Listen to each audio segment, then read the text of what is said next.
আজকে আপনাদের সাথে ছুটির দিনের একটা ব্লগ ভিডিও শেয়ার করব। রান্না করেছিলাম ঝাল ঝাল করে হাঁসের কালো ভুনা, সাথে পোলাও রান্না করেছিলাম আর টুকটাক কিছু বাজার গুছিয়েছি।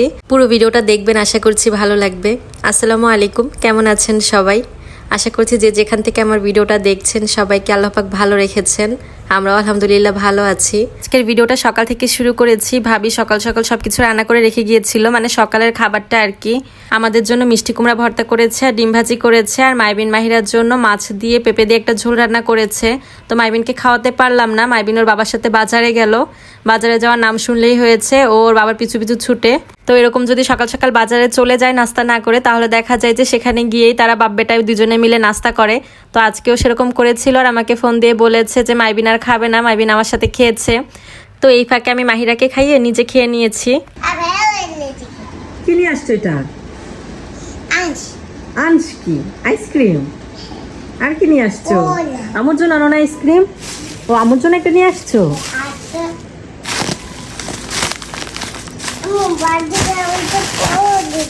কি দিব? বাটি দিব? পড়ে যাচ্ছে? তুমি তো ঘামাই গেছো বাবা, তোমার ঠান্ডা লেগে যাবে। দাও তোমাকে আমি একদম মুছাই দিব।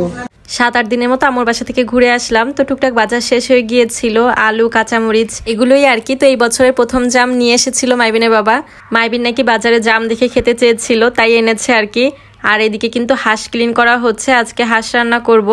তো ভাবিকে বললাম ক্লিন করে দিতে, আর আমি এদিকে বাজারগুলো গুছিয়ে নিব। বাজারে সবকিছুর যে দাম, তাতে তো আমাদের মতো মধ্যবিত্ত পরিবারগুলোরই চলতে অসুবিধা হয়ে যায়। সেখানে নিম্ন মধ্যবিত্ত আর নিম্নবিত্ত মানুষের তো তাহলে কত অসুবিধা হয়। এই একটা ব্যাগের ভেতরে নাকি 2400 টাকার বাজার আছে। কিছুই নেই কিন্তু বলতে গেলে, কয়েক রকমের মশলাই শুধু। মশলারও যদি এত দাম হয়, কিন্তু কিছু করারও তো নেই। যতটুকু প্রয়োজন ততটুকু তো কিনতেই হবে, তাই না? তো আমি ভাবিকে বললাম আপনি হাঁসটা ক্লিন করতে থাকেন আর আমি এদিকে জারগুলো রিফিল করে ফেলি। হাঁসটা গ্রাম থেকে নিয়ে আসার সময় ক্লিন করে নিয়ে এসেছিলাম, কিন্তু ভালো করে ক্লিন হয়নি তখন। ছোট ছোট লোমগুলো ছিল, তো ভাবলাম যে আমি আগে কিছুক্ষণ পরিষ্কার করি। আমি আগে কিছুক্ষণ কিন্তু ক্লিন করেছি, তারপর ভাবিকে দিয়েছি। বলেছি বাকি যা আছে আপনি একটু ক্লিন করে আগুনে পুড়িয়ে নিলেই হবে। আর এদিকে আমি হচ্ছে সব জারে সব মশলাগুলো আলাদা আলাদা করে রেখে দিচ্ছি। আমি সব মশলাগুলো একসাথে রাখি না, প্রত্যেকটা আলাদা আলাদা করে জারে রাখি, এতে আমার নিতে সুবিধা হয়। মানে প্রয়োজনের সময় আর কি সব কিছু পরিমাণ মতো নেওয়া যায় আর কি। তো আমার জারগুলো রিফিল করা শেষ, আর এখন আমি সবগুলো ফ্রিজে রেখে দিব। আমি সব মশলাগুলো সবসময় ফ্রিজেই রাখি, এতে মশলাগুলো অনেক দিন পর্যন্ত ভালো থাকে। বাহিরে রাখলে দেখা যায় যে এগুলো তো আর সবসময় ব্যবহার করা হয় না, কারণে সাদা সাদা ছত্রাক পড়ে যায়। তো যাই হোক, ভাবি হচ্ছে মাংসটা কেটে ধুয়ে রেখে গিয়েছে আর আমি এখন রান্না করব।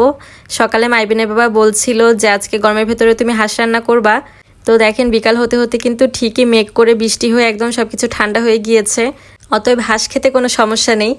তো আমি কিন্তু আজকে এমনি তেল দেইনি, যে তেলটা দিয়েছি সেটা কিন্তু আগে একদিন হাঁস রান্না করা হয়েছিল, তো সেদিন অনেক তেল বেঁচে গিয়েছিল।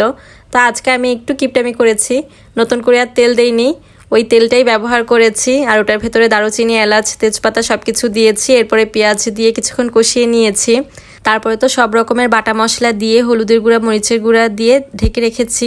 পানি দিয়েছিলাম একটু, পানি দিয়ে ভালো করে মশলাটা কষিয়ে নিয়েছি। আর এরপরে হাঁসের মাংসগুলো দিয়ে দিয়েছি। আর এখন মশলার সাথে ভালো করে এটা কষিয়ে নিব। পাতিলটার কথা বলি, পাতিলটা আম্মু আমাকে কিনে দিয়েছিল। এই পাতিলটা আমি আজকে প্রথমেই ব্যবহার করেছি, এই কারণে হচ্ছে খুব অল্প জাল দিয়ে রান্না করেছি। আগের দিন খিচুড়ি রান্না করতে গিয়ে একটা পাতিল ফাটিয়ে ফেলেছি, এই কারণে একটু ভয় ছিল। তো ভেবেছি অল্প আঁচে রান্না করলে কিছু হবে না। মাটির পাতিল কড়াইতে আমার প্রায় রান্না করা হয়, কারণ এটার স্বাদটা আমার ভালো লাগে। মানে এই কড়াইতে রান্না করলে বা পাতিলে রান্না করলে স্বাদটা আমার ভালো লাগে। এই কারণে হচ্ছে জিনিসগুলো আমি খুব মায়া করেই ব্যবহার করি। তো পানি দিয়ে হচ্ছে আমি হাঁসের মাংসটা বসিয়ে দিয়েছি। আর এখন হচ্ছে রাইস কুকারে পোলাও রান্না করব। রাইস কুকারে পোলাও রান্না করাটাই আমার সব থেকে বেশি ইজি মনে হয়, কারণ চাল ভেজে নেওয়ার একটা ঝামেলা থাকে, সেটা আর করতে হয় না।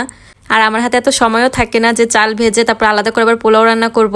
এই কারণে দেখা যায় যে সব কিছু দিয়ে একবারে রাইস কুকারে বসিয়ে দেই, আর বলক চলে আসলে হচ্ছে সুইচটা বন্ধ করে দেই। একটু সময় দমে থাকার পর সুন্দর পোলাও হয়ে যায়। তো আমার হাঁসের মাংস রান্না করা কিন্তু শেষ। আমি লাস্টে কয়েকটা কাঁচামরিচ আর একটা রসুন দিয়েছিলাম, আর সবশেষে একটু পেঁয়াজ বেরেস্তা দিয়েছি। কালারটা কেমন হয়েছে জানাবেন কিন্তু। আজকে ভিডিওটা এখানেই শেষ করে দিচ্ছি। সবাই ভালো থাকবেন। আল্লাহ হাফেজ।